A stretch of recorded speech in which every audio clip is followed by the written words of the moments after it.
meaning of hatha, which we've already looked at, means tenacity to reshape the body, to, in a way, to re-engineer the whole system in a very fundamental way, takes a certain level of tenacity. This is not even for God, because it seems he took a holiday on Sunday.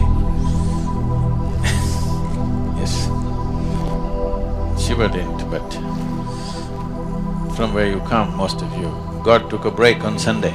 So he is not a Hatha Yogi, he cannot be. Hatha Yogi has a tenacity, there is no Sunday, Monday for him.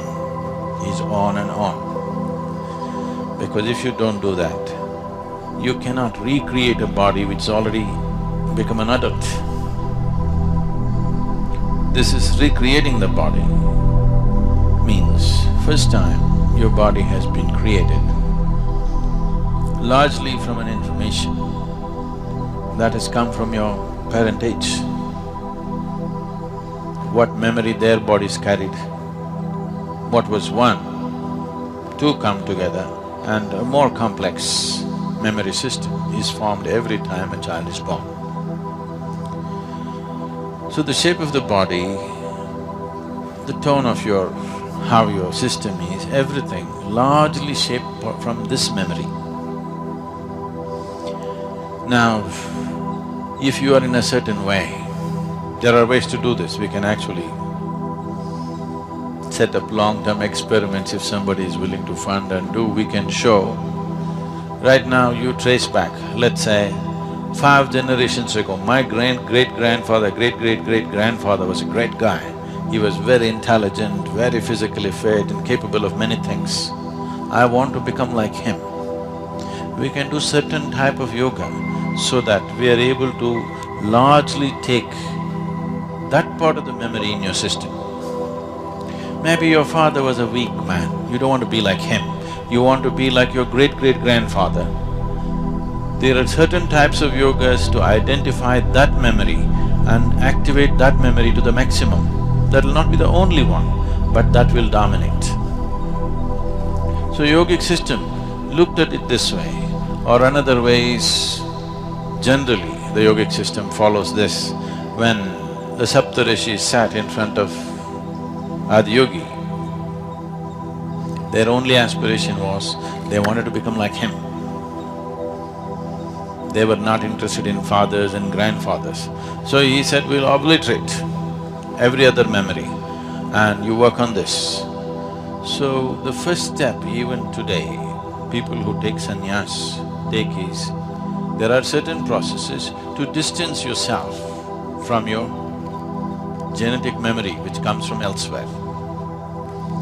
Because a little distance suddenly allows so much flexibility in the system. But if you take away the genetic memory, if you successfully alienate yourself from the genetic memory, you must be very conscious to reshape yourself the way you want. You must have the necessary sadhana, otherwise no memory, no consciousness, this will go… people may die soon. It's possible. If one distances himself from his genetic memory and does not do the necessary work that is needed to rebuild the system, his system may collapse within a certain period of time because it's the memory that is in the genetic substance which holds the body in a certain level of integrity. Why one person's body seems to be much more integrated than another, naturally, is essentially because of the type of memory that they carry. So in Hatha Yoga, we are not trying to, at least at this stage of doing things, we are not trying to distance from the genetic memory, we are trying to take the best that is there in us. There may be all kinds of people. Let's say if you look back last 25 generations, the family tree, if you look at it, if you look at the immediately previous generation, you are only concerned with 2 people, your father and your mother. But if you look little further, there are 150 guys who are contributing to your memory. Now, all these people, we don't know what kind of people they are. Some might have been very strong, some weak, some diseased, some healthy, some very focused, some all over the place. There could be all kinds of people in this tree.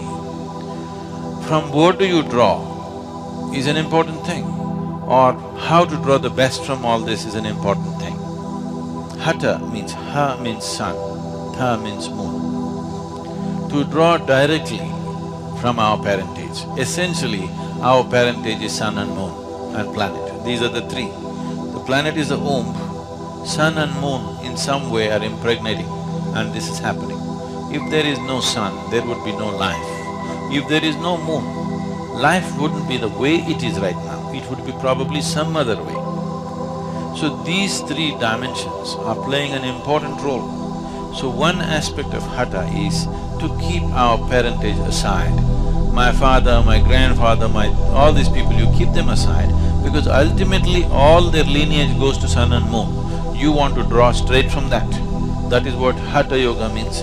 You bring such a balance that this intermediate transmission is lost and you draw directly from that as life was made.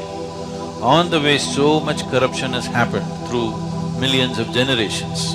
You want to eliminate that and you want to draw straight from your father and mother. Sun is seen as the father, moon is seen as the mother.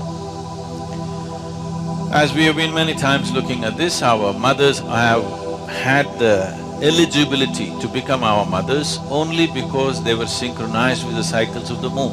Otherwise, they would not be eligible to become our mothers.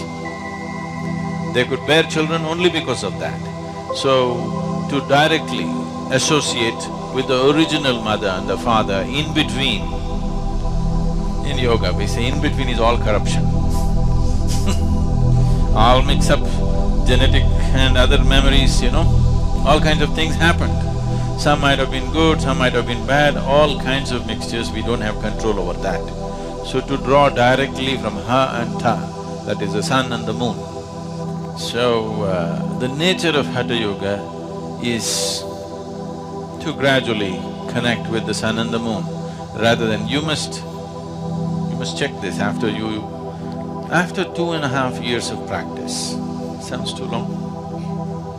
Every day, 2.5 years if you practice, if you simply close your eyes like this, you must be able to say what phase of moon is today, because it's so manifest in your system. A Hatha Yogi, if he closes his eyes, he must be able to say what phase of moon. There are other aspects of the sun one can know, which is more complex, but at least the moon phases one must know within himself. This is completely absent in people. That means totally disaligned with the original source of our physical manifestation. So physical is important if you want to do things in the world. If you just want to realize yourself and leave your body, there are other ways to do it. Simply like this we can have you pop, but don't do it in the ashram, okay? If it is just a question of realization, it can be done in so many ways. You want to be realized and you want to live powerfully, then Hatha becomes an important